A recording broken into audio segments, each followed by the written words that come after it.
Satrup below की कर जोरे, देवी मांग बर जो रुचि तोरे।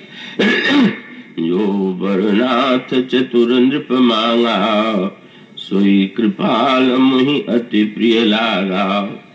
प्रभु परंतु सुठी होति ढिठाई, यद्यपि भगत हित तुम ही सुहाई। तुम ब्रह्मादि जनक जग स्वामी, ब्रह्म सकल उर अंतर्जामी। अस समुझत मन संशय होई, कहा जो प्रभु प्रमाण पुनि सोई। ये निज भगत नाथ तब अहि, जो सुख पामहि जो गति लहि। सोई सुख सोई गति सोई भगति, सोई निज चरण स्नेह। सोई विवेक सोई रहनि प्रभु, हमहि कृपा करि देव।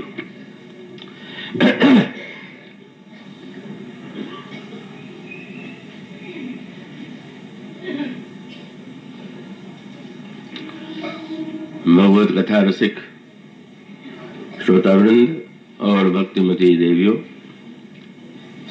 अभी आपके सामने जो पंक्तियां पढ़ी गई हैं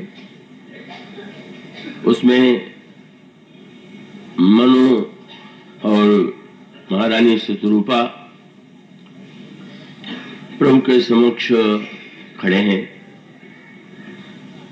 और प्रभु प्रसन्न होकर के महाराज मनु से कहते हैं कि आप क्या चाहते हैं। महाराज मनु ने यही कहा कि मैं आपके समान पुत्र चाहता हूं। प्रभु ने स्पष्ट कर दिया, मैं अपने समान पुत्र खोजने कहाँ जाऊं, मैं स्वयं ही तुम्हारा पुत्र बनूंगा। पर उधर प्रभु ने देखा शतरूपा जी भी हाथ जोड़े खड़ी हैं और तब प्रभु ने उनसे कहा कि देवी, आपके हृदय में जो कुछ पाने की इच्छा हो आप उसे बतावें। शतरूपा जी ने कहा कि हमारे महाराज तो बड़े चतुर हैं और चतुर महाराज ने जो वरदान मांगा है मुझे भी अत्यंत प्रिय लगा, किंतु अब आप जब कहते हैं कि तुम कुछ याचना करो तो मैं आपसे यही निवेदन करूंगी कि आपके जो निज भक्त हैं उन्हें जो सुख प्राप्त होता है, जो गति प्राप्ति होती है, जो विवेक उनमें का व्यक्त होता है और उन भक्तों की जो रहनी है और आपके चरणों में जो स्नेह है का वो आप मुझे कृपा करके दें। प्रभु ने उनके इस याचना को स्वीकार किया। तो महारानी शतरूपा ने जिन 6 वस्तुओं की याचना की का उस प्रसंग में एक अनोखी बात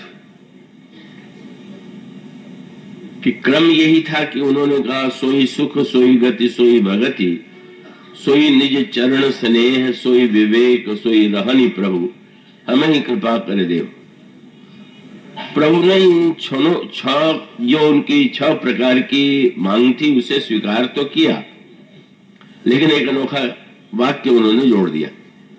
जैसे आप किसी को कोई पत्र लिखते हैं या किसी उस पत्र में अनेक पंक्तियां होती हैं, पर जिसको आप सबसे अधिक महत्व देना चाहते हैं, आवश्यक मानते हैं, उसके नीचे एक आप रेखा अंकित कर देते हैं, रेखा खींच देते हैं।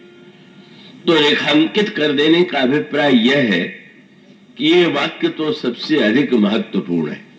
अन्य वाक्य भी महत्वपूर्ण है, पर रेखांकित वह किया जाता है जिस पर व्यक्ति सबसे अधिक बल देना चाहता है। तो भगवान श्री राम ने अनोखा कार्य किया। उनकी याचना को स्वीकार करते हुए भी उन्होंने जो वाक्य कहा आप उस पर ध्यान देंगे तो स्पष्ट लगता है कि भगवान ने उन 6 याचनाओं में भी एक याचना को महत्व अधिक दे दिया। और वो क्रम क्या था? उन्होंने कहा कि आपने जो कछु रुचि तुम्हारे मन माही, मैं सो दीन सब संशय नहीं। किंतु उसका अगला वाक्य प्रभु का बड़ा अनोखा था। महारानी कौशल्या ने जो वरदान मांगा था उसमें पहले सुख, बाद में गति, फिर भक्ति, उसके पश्चात विवेक और चरणों में स्नेह और रहने की याचना की थी। पर भगवान ने क्रम को बदल करके विवेक को रेखांकित कर दिया।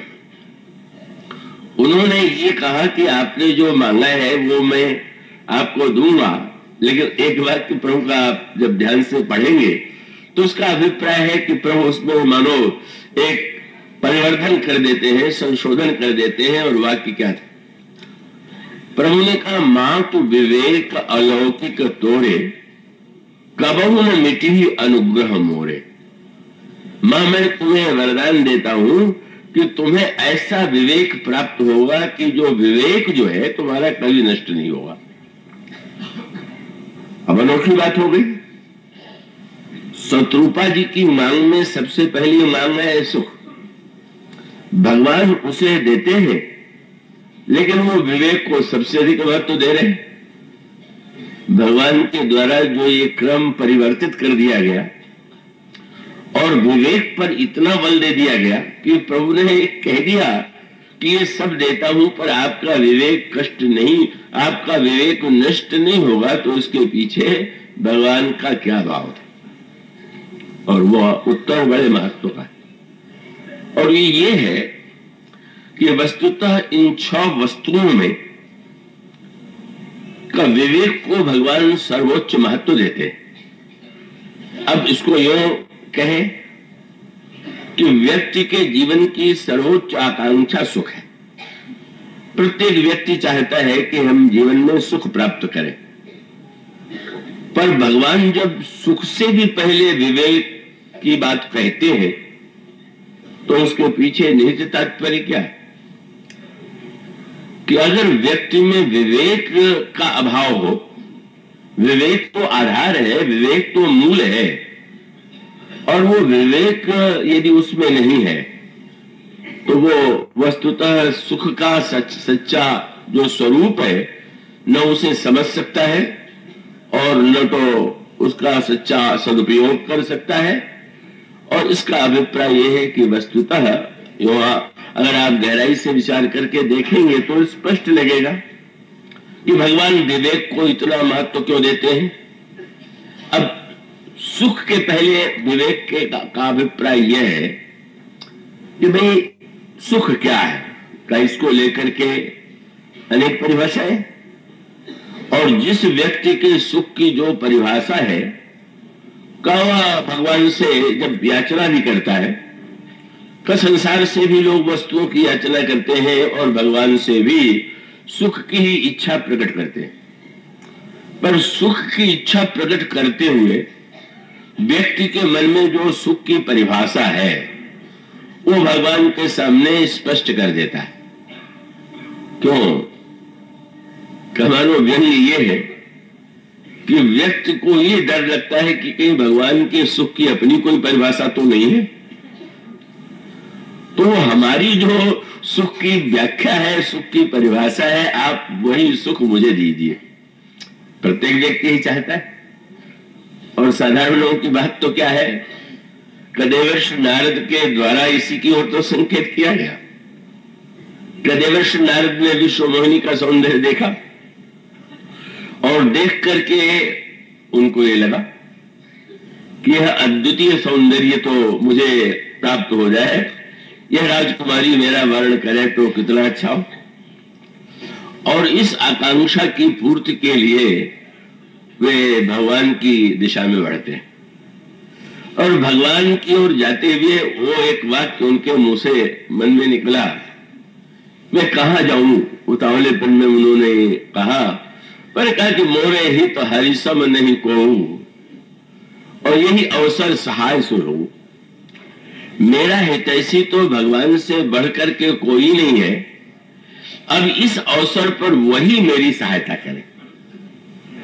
और ये वाक्य उनके अंतर मन में आया और अद्भुत बात हुई, भगवान स्वयं ही प्रकट हो गए। देवर्षि नारद को क्षीर सागर या वैकुंठ में नहीं जाना पड़ा, भगवान उनके सामने थे। और तब भगवान से उन्होंने याचना किया। तो अब देवर्षि नारद के सुख की जो परिभाषा है वो तो यही है कि विश्व मोहिनी से यदि मेरा विवाह हो जाए तो इससे बढ़ करके अन्य कोई सुख नहीं हो सकता। और इसलिए भगवान से उन्होंने स्पष्ट कह दिया और बता दिया कि महाराज मैं ये चाहता हूं कि आप अपना रूप मुझे दे दीजिए। क्यों? क्योंकि मुझे लगता है कि बिना आपके रूप के मैं उस कन्या को पाने में समर्थ नहीं हो सकता। देवर्षि नारद को लगा कि कवियों देवर्षि नारद भी बड़े सुंदर है, पर उन्हें ज्ञात है कि विश्व में अनगिनत सुंदर है, देवता भी अनेक सुंदर है।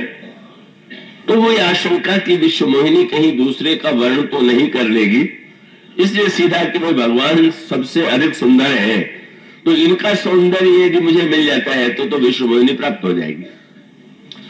और तब भगवान से उन्होंने कहा कि महाराज आपन रूप देव प्रभु मोही, आन भांति नहीं पामो ओहि।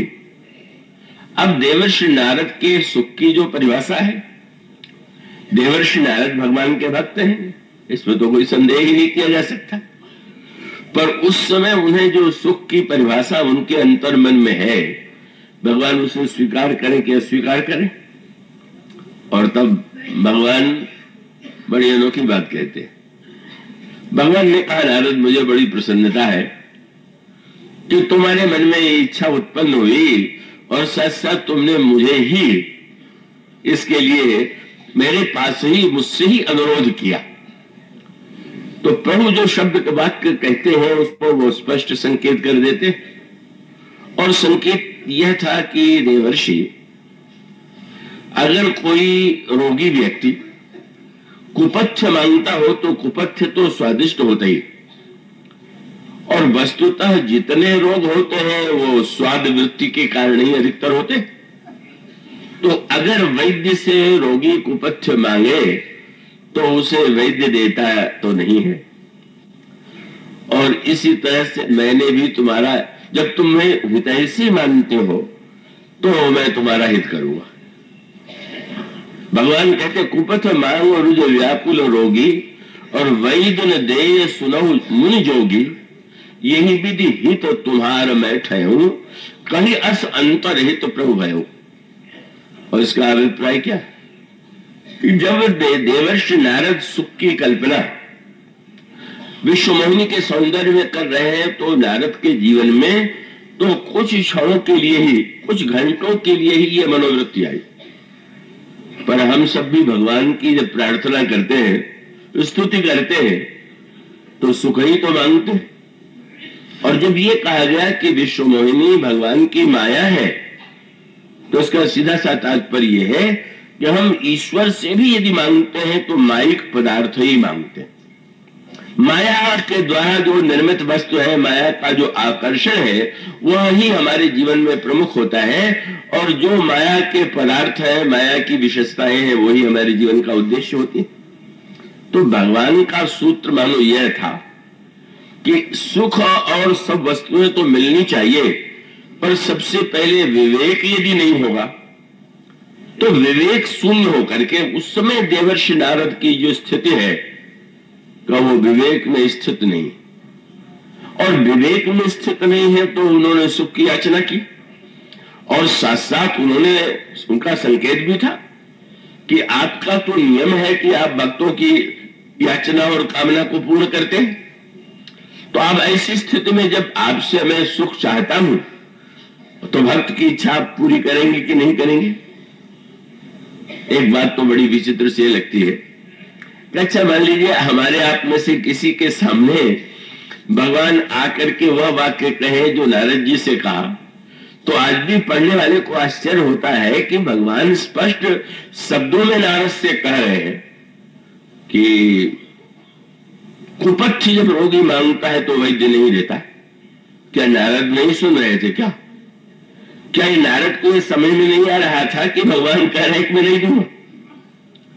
पर ये विडंबना जो है इतना मनोवैज्ञानिक प्रसंग है, और इस सत्य को आप देखेंगे तो उस जीवन में आप पाएंगे, वो जीवन का सत्य है।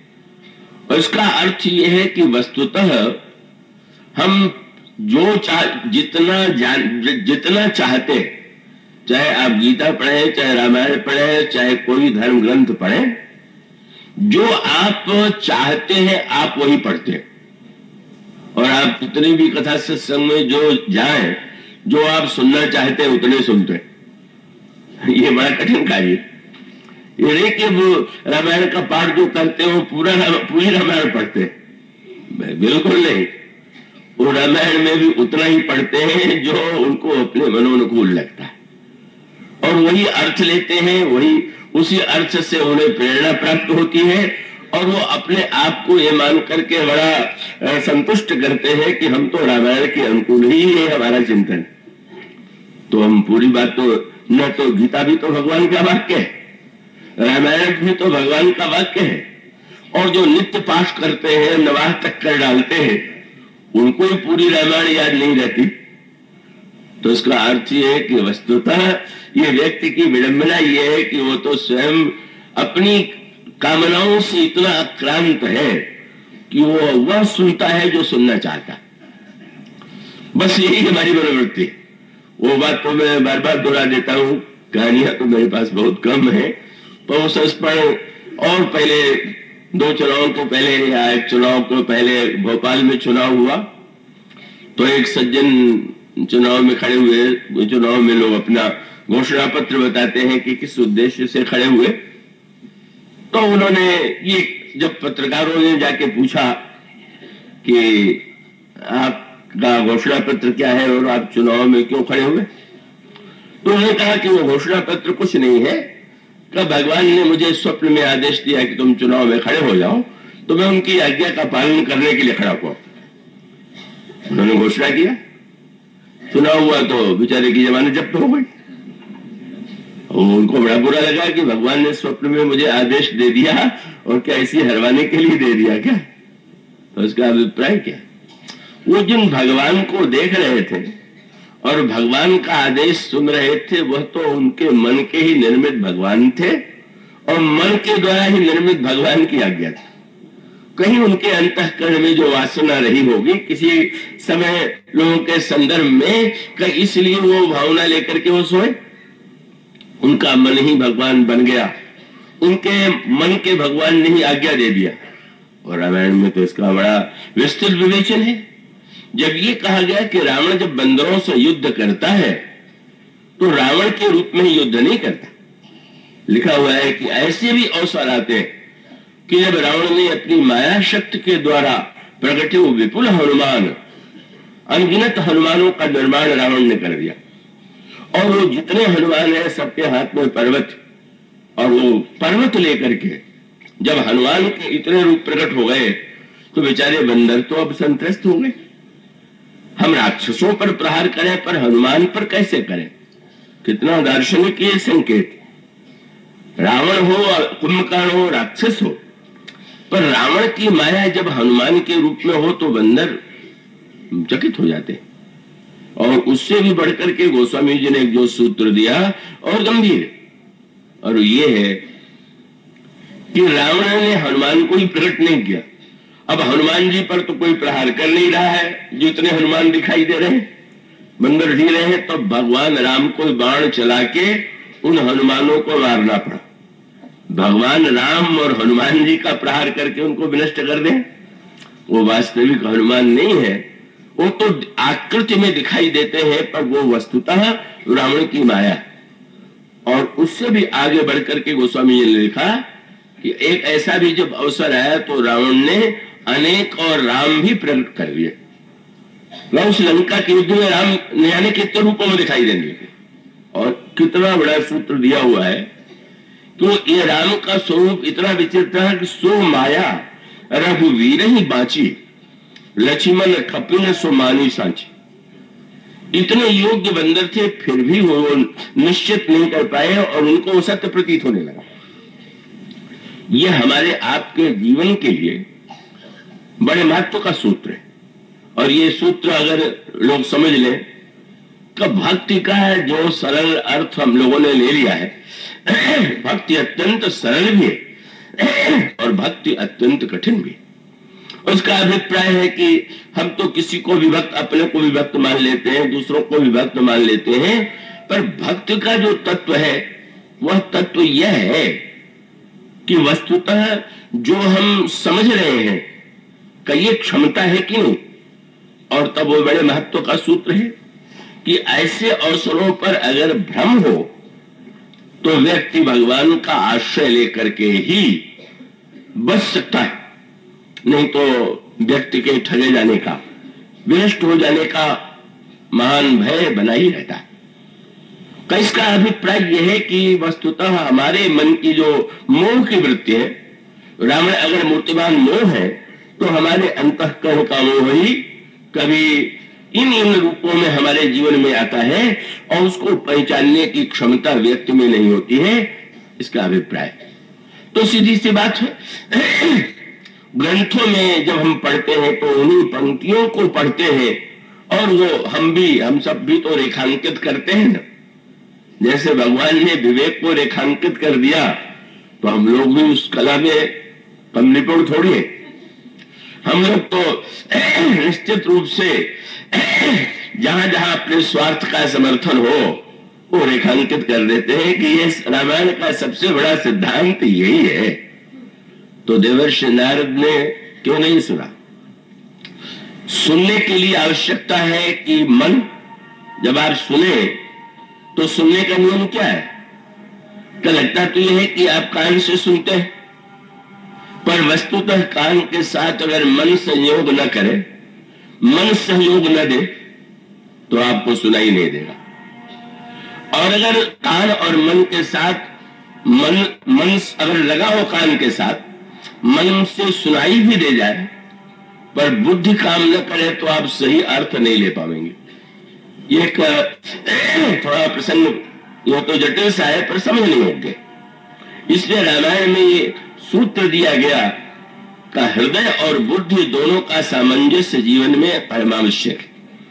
कब गोस्वामी जी ने कहा, हृदय सिंधु मति सीप समाना, स्वाति शारदा कहे सुजाना।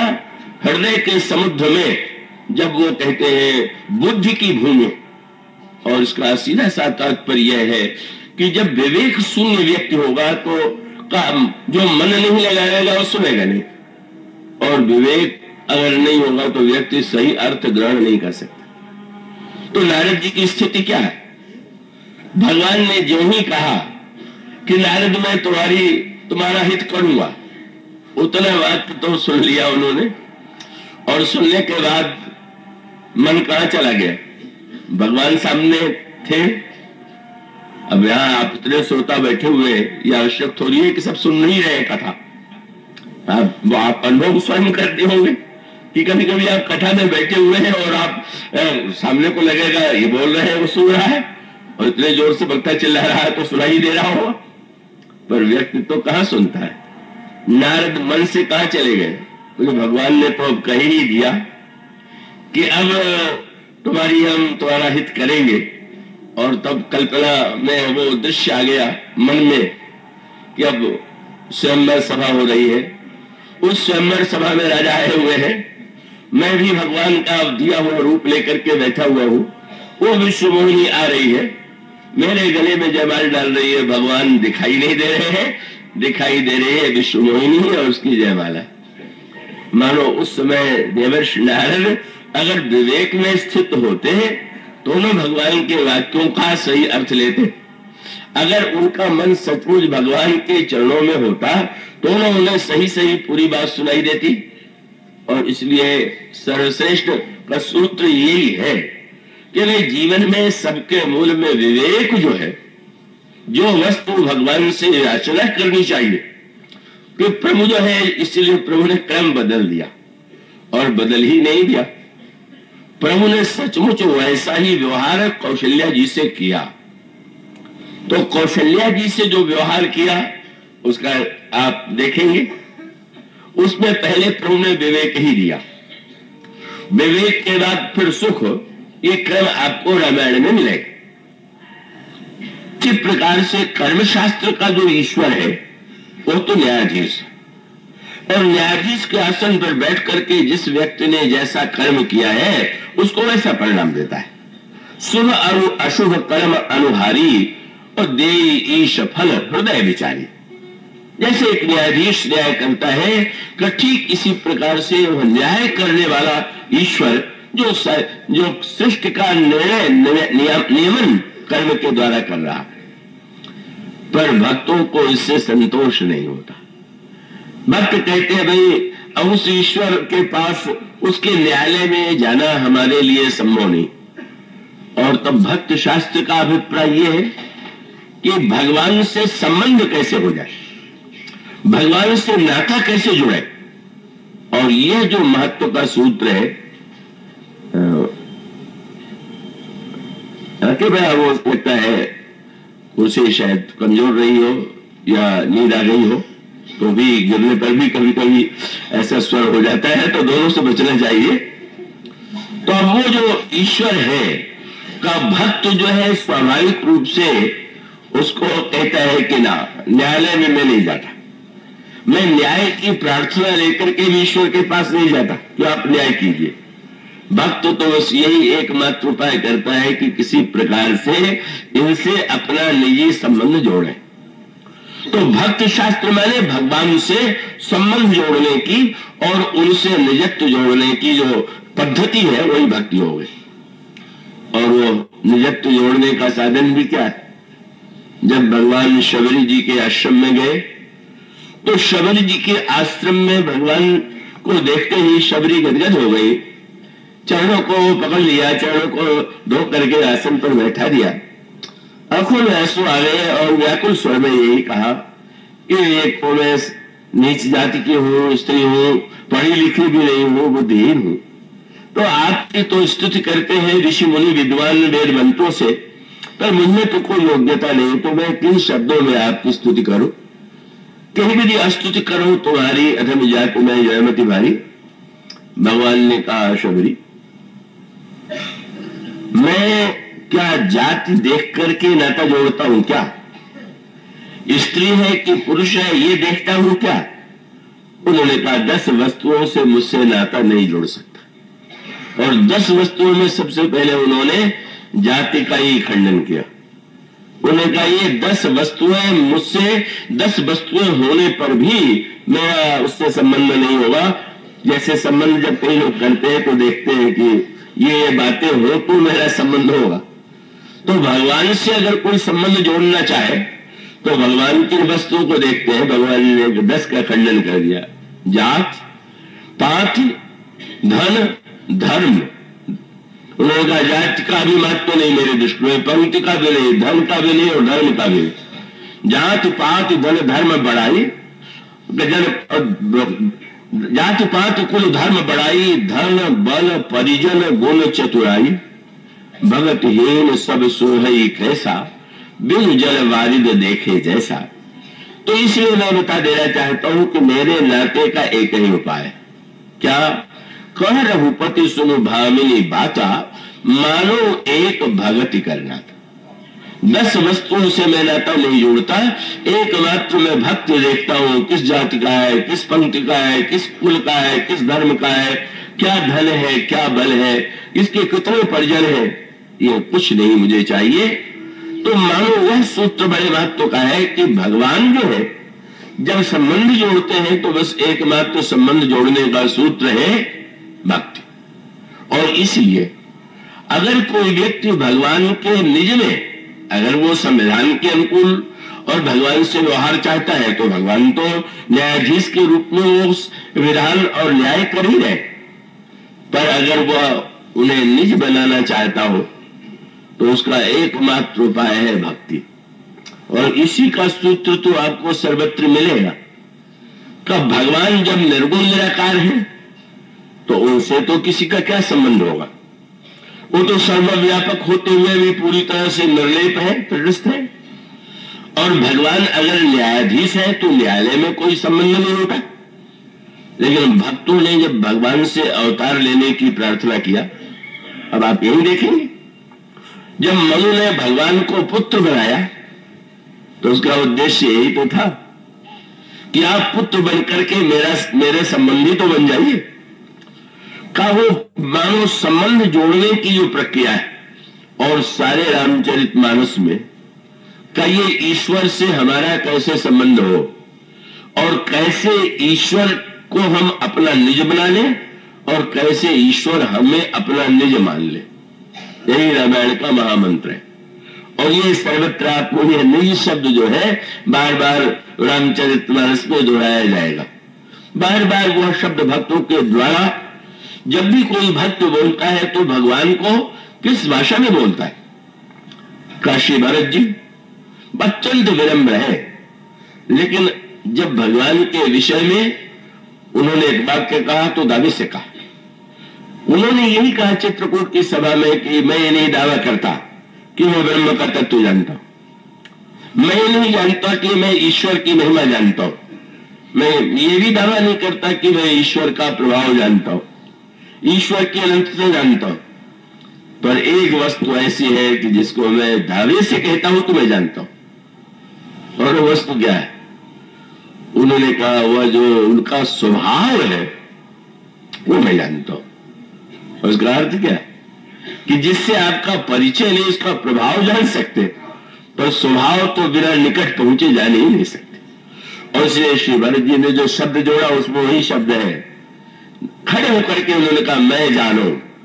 आश्चर्य, भरत और दावा करे कैसे? बोले निज नाथ स्वभाव, ये मेरे अपने निज नाथ है, और निज नाथ है तो मैं जानता हूं कि मेरे प्रभु का स्वभाव क्या है। ये बात लक्ष्मण जी का एक दिन प्रभु से कहने लगे कि प्रभु मैं कुछ कहूंगा, और ये भी कह दिया कि मैं ये भी जानता हूं कि आप कौन है। बोले आपको देवता मनुष्य सारे ब्रह्मांड के स्वामी।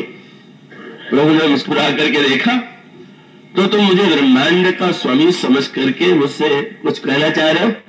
नहीं महाराज, ये जानता मानता हूं, लेकिन बस एक ही वाक्य कहता हूं कि आप जो है सब कुछ होते हुए सुर नर मुनि सचराचर साई, लेकिन मैं पूछूं निज प्रभु की नहीं, मैं कोई और नाता नहीं मानता, मैं आपका दास हूं, आप मेरे निज प्रभु हैं। तो श्री भरत कहेंगे तो भी, लक्ष्मण जी कहेंगे तो भी, मनु और शत्रुपा ने भी कहा तो ये शब्द जोड़ करके ही कहा। और यह अनुभूति जो निजत्व की अनुभूति है, और उस निजत्व की अनुभूति के साथ साथ आपने उनको निज बनाया, कैसे बनेंगे? जब आपके अनेक निज हैं तो फिर भगवान के निजत्व की कोई अपेक्षा है ही नहीं। पर ऐसा लगने लगे कि सारे निजत्व तो हमारे लिए सार्थक नहीं है जब तक हम ईश्वर के लिए न कह सके कि वह तो मेरा निज का, हमारे निज का प्रभु है। इसी का संकेत आपको रामायण के विविध प्रसंगों में का गोस्वामी जी ने सर्वत्र वो सूत्र दिया।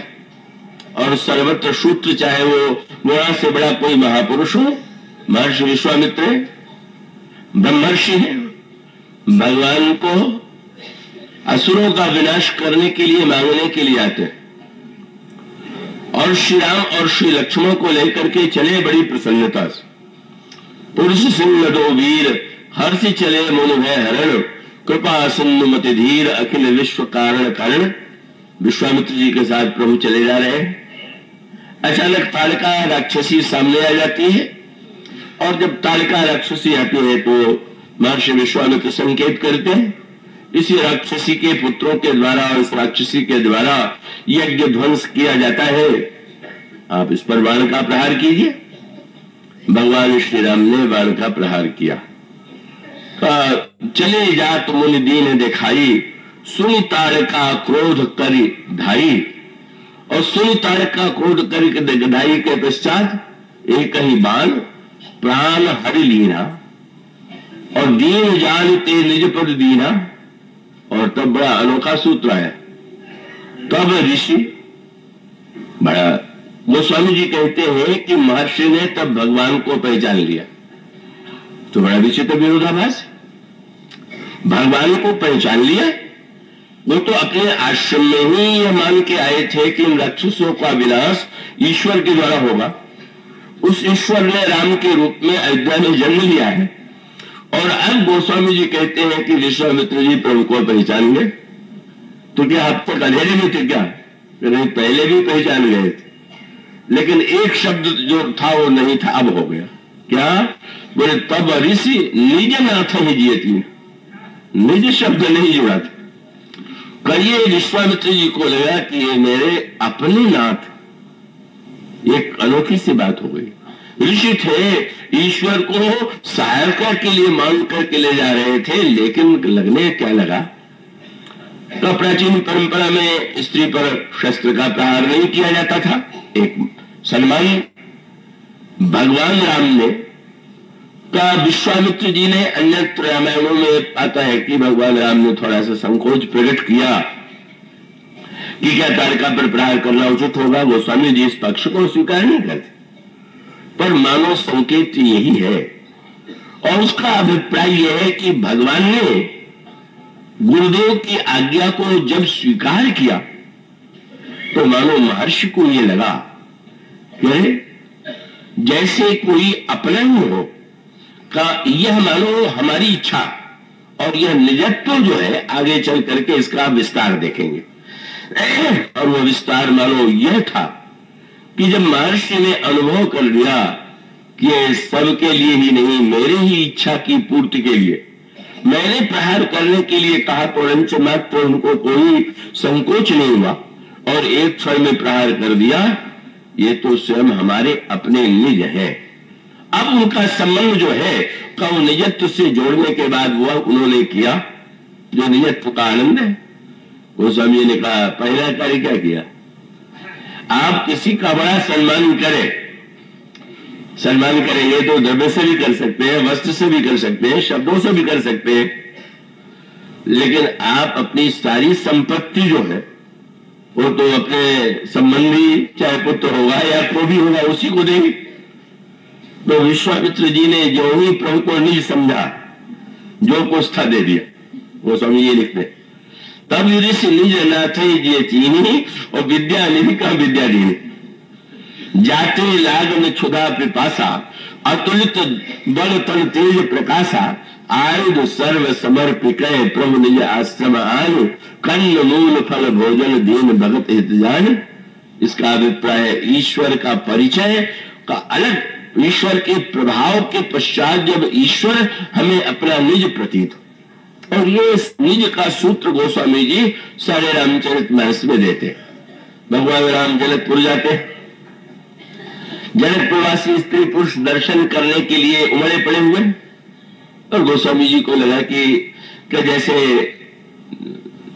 आसुरी पर देखन नगर भूप सुत आए, का जब ये समाचार मिला तो फिर ढाए धाम काम सब त्यागी, मनों रंग निधि लूटने लागी। जैसे खजाना बिखरा पड़ा हुआ हो और दरिद्र लूटने के लिए चल पड़े। लेकिन वही अंतराल में आप सूत्र पाएंगे जो श्री सीता जी के चरित्र की चर्चा आपके सामने कल की जा रही थी, उसका मूल तत्व, मूल सूत्र क्या है?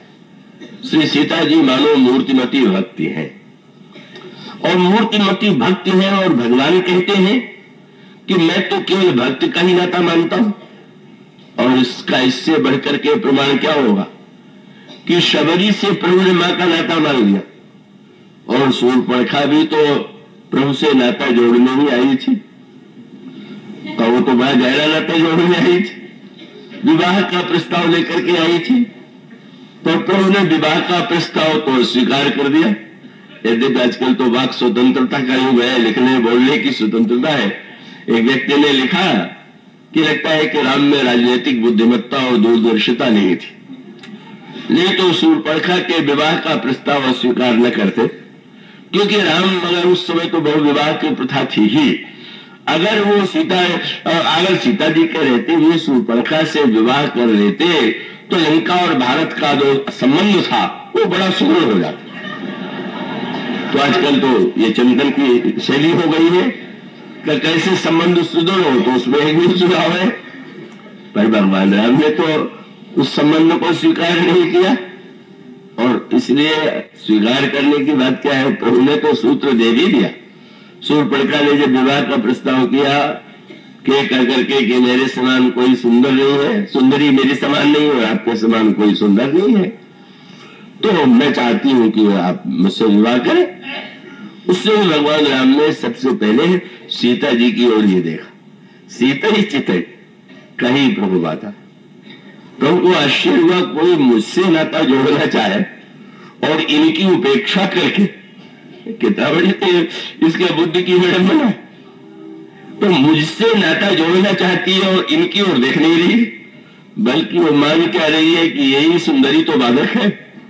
तो भक्ति को के नाते में भगवान को बाधक माने, वो नाता भगवान कैसे स्वीकार करेंगे? उनका तो सूत्र ही है, मानो एक भगत ही कर नाता, केवल एक मात्र भक्ति का ही नाता मानता हूं। और वो शूर्पणखा मानती है कि बस ये अगर सुंदरी न हो तो मैं बस मेरा पूर्ण अधिकार श्री राम पर होगा। और इसीलिए फिर ये संकेत रहता है कि प्रभु ने जब देखा कि सीता जी की ओर देखने पर भी उसके बात समझ में नहीं आ रही, तो आचार्य के ओर संकेत कर दिया, आई कुमार मोर लघु भ्राता, मेरा छोटा भाई कुमार है। फिर वही प्रभु के बाकी का भी अर्थ तो व्यक्ति वही लेगा जो उसके मन की स्वयं वृत्ति है।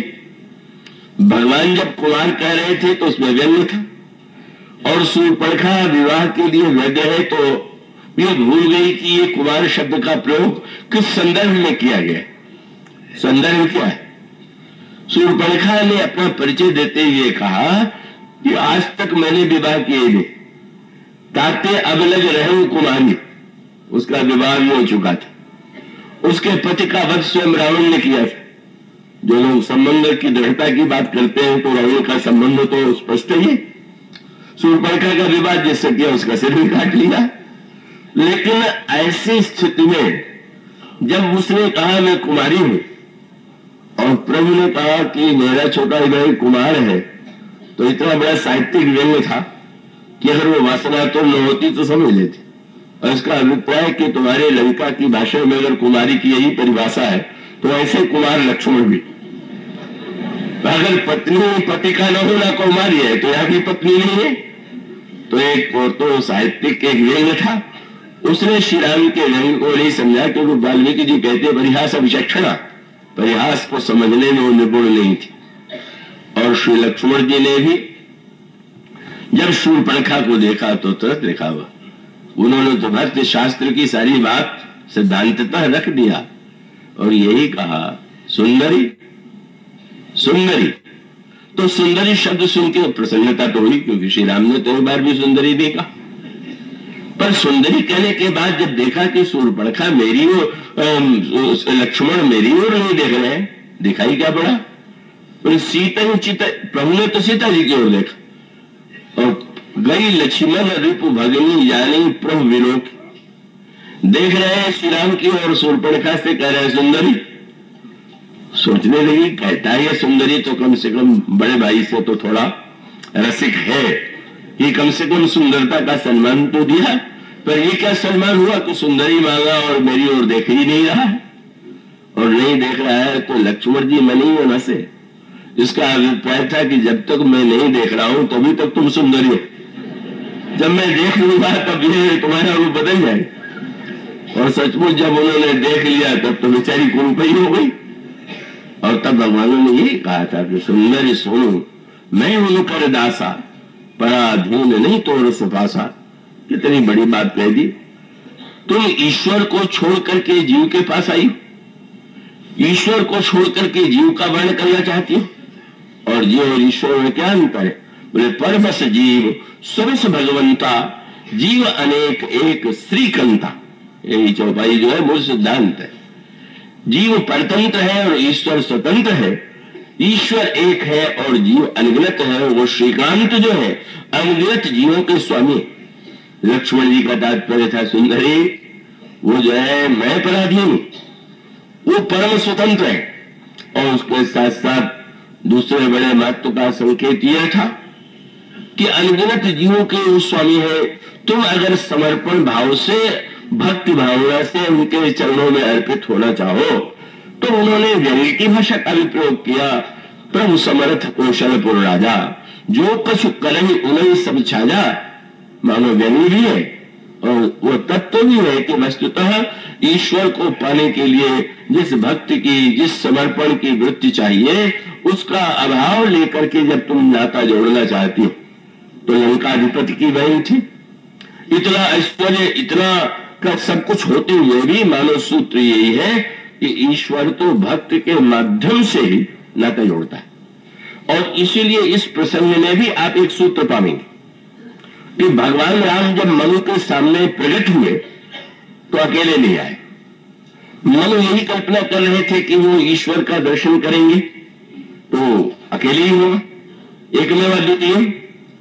पर भगवान राम जब श्री सीता जी को लेकर के आए साथ में तो उसका मानो सूत्र यही था।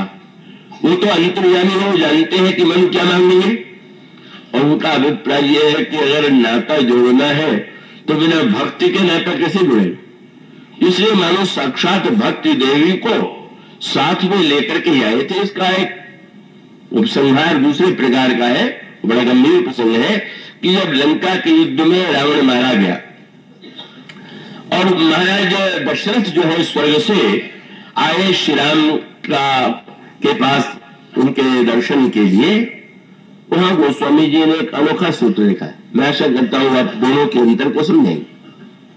वही मनु जो है दशरथ, और दशरथ जी आए हुए हैं स्वर्ग से। और गोस्वामी जी ने लिखा कि प्रभु ने जिस समय दशरथ को देखा तो प्रभु ने महाराज श्री दशरथ को देखते ही प्रभु ने लक्ष्मण के साथ उठे और लक्ष्मण के साथ उठ करके उन्होंने प्रणाम किया। अंग सहित पद वंदन कीना, आशीर्वाद पिता तब दीना। लक्ष्मण जी और भगवान राम दोनों उठे, दशरथ जी को देख करके चरणों में गिर पड़े और महाराज श्री दशरथ जी ने आशीर्वाद दिया। आश्चर्य, भगवती सीता, जनक नंदिनी सीता वही विराजमान।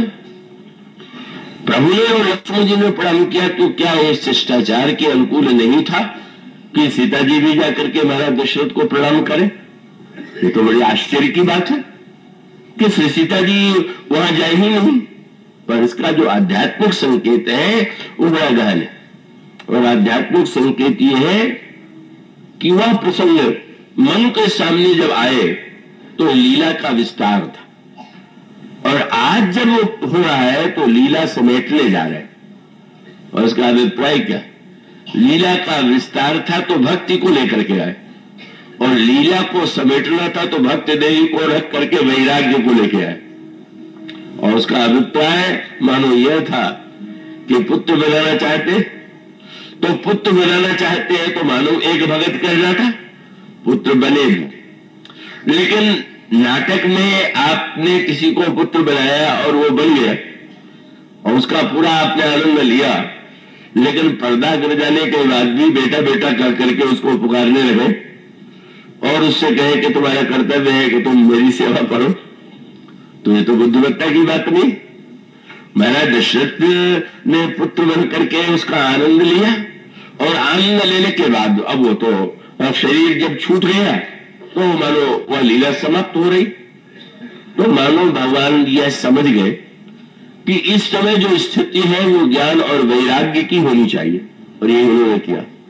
लक्ष्मण जी को लेकर के उठे और अंग सहित पद बंधन किया, और वो तो नाटक का भाव इतना दृढ़ है उनके मन में कि आशीर्वाद पिता तब दीना, बड़े प्रसन्न हो गए। वाह! भगवान राम ने जब देखा कि इनका पुत्र भाव तो बड़ा दृढ़ है तो प्रभु ने कहा, पिताजी रावण तो आपके पुण्य प्रभाव से ही मारा गया, और प्रसन्न हो गए। तात सकल तो पुण्य प्रभाव और जीते वो अजय निशाचर भाव। परम रहस्य खुल गया। क्या भगवान चाहते थे कि अब अगर हमें पुत्र मानेंगे तो भी तो सोच सकते हैं कि न हो तो वैद्या भी चले चले, राज सिंहासन पर भी बैठा ले। तो कई लोग तो जीवन में मृत्यु के संदर्भ में भी कहते हैं कि ये काम पूरा हो जाए तो बात तो पहले ही नहीं। अरे अब तो ऐसा नहीं है, तो नाटक को समेटना है। और तब वैराग्य का अभिप्राय है, अब नाटक का आनंद आपने ले लिया, पिता बने में पुत्र बना आपने लिया, लेकिन उसके पश्चात लिखा हुआ है प्रभु ने महाराज श्री दशरथ की ओर देखा, और देखने के बाद ऐसी जब दोनों की दृष्टि मिली तो वो स्वामी जी ने वो जो पंक्ति लिखी, रघुपति प्रथम प्रेम अनुमाना और चितई पितहि देले दृढ़ ज्ञान। दृष्टि मिली, प्रभु ने दृष्टि से ज्ञान दे दिया। मानो भक्त देवी को इसीलिए नहीं आने दिया था कि इस समय जब संबंध तोड़ने का अवसर आ रहा, जोड़ने का अवसर था तो आप थी, और जब उसको नए रूप में देना है, नया रूप देना है, मैं पिता दशरथ जी के एक क्षण में, अरे मैं जगत नियंता ईश्वर को अपना बेटा अभिमानी बैठा हो। और इसलिए जब वो आए थे तो भगवान राम लक्ष्मण ने प्रणाम किया। तो जब जाने लगे तो लिखा हुआ है बार बार करी प्रभु ही प्रणामा दशरथ हरस गए सुरधामा।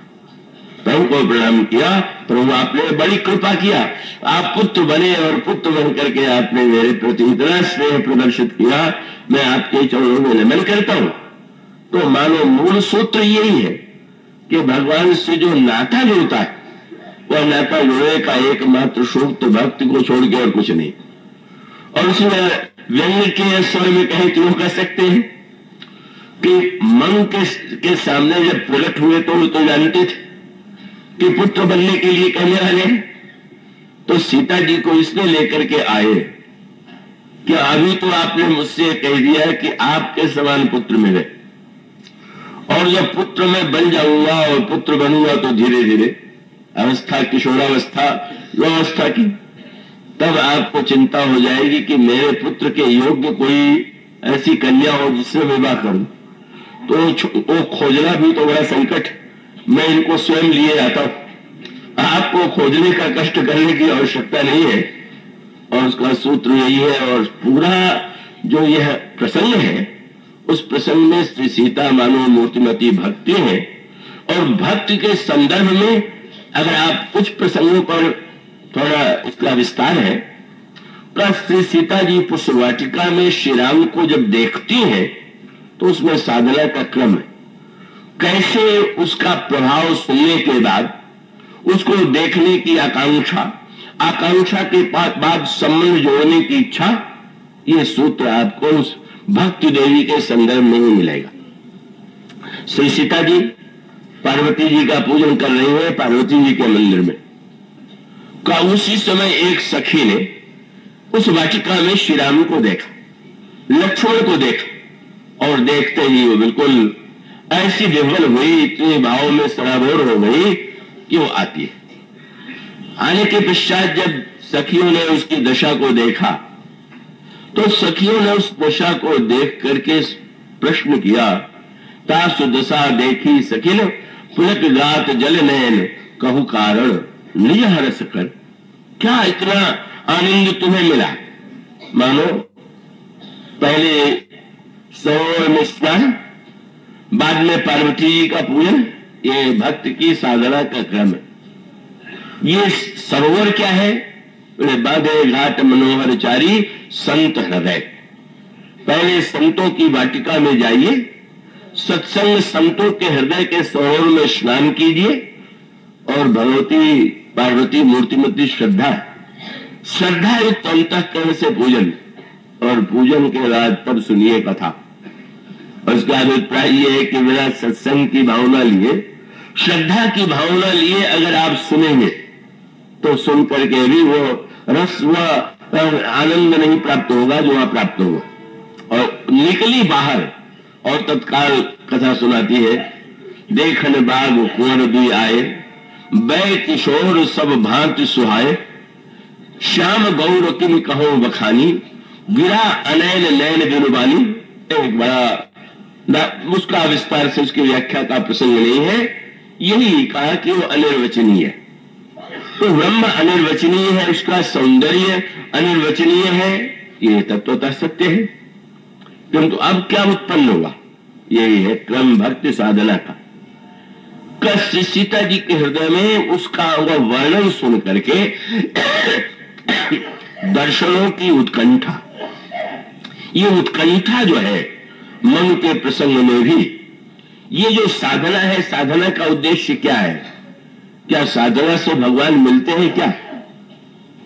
और इसका उत्तर है कि संसार में साधन के द्वारा सब कुछ पाया जा सकता है, पर भगवान को नहीं पाया जा सकता। साधना के द्वारा स्वर्ग पा सकता है, साधना के द्वारा ब्रह्मलोक में जा सकता है, लेकिन जो असीम अनंत ब्रह्म है वो किसी साधना के द्वारा प्राप्त नहीं होगा।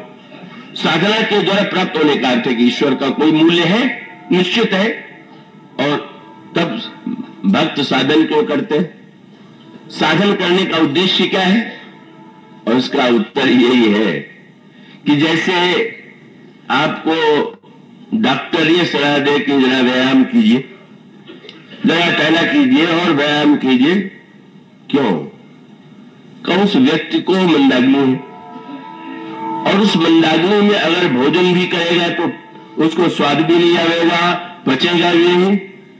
तो डॉक्टर ये कहेगा कि भाई तुम पहले जब परिश्रम व्यायाम करोगे, भूख लगेगी, और भूख लगने पर भोजन करोगे तो तुम्हें स्वाद भी आएगा और साथ साथ स्वास्थ्य के लिए अच्छा होगा। तो भक्तों के जीवन में जो साधना है वो पाने के लिए नहीं, व्यायाम है। और व्यायाम का है, बोले ईश्वर की भूख तो लग जाए पहले। ईश्वर की चर्चा बहुत सुनी, पर भूख किसको है? ईश्वर को। ईश्वर को पाने की व्याकुलता किसे है? भूख का है। ईश्वर के विषय में सुनते तो है। अब ये आप छोटे हो तो बहुत कम व्यायाम की आवश्यकता है, नहीं है, और जितने बड़े हो उतना लंबा व्यायाम आपका होगा। तो मन और शत्रुपा की साधना तो बहुत ही लंबी हुई, लेकिन उस साधना का उद्देश्य क्या था? गोस्वामी ने सूत्र दे दिया। जो जो साधन बढ़ता जाता है त्यों त्यों उनके अंतःकरण में उर अभिलाष निरंतर हो। अभिलाषा, व्याकुलता, जो जो विलंब लग रहा है त्यों त्यों अभिलाषा बढ़ती जा रही है, व्याकुलता बढ़ती जा रही है।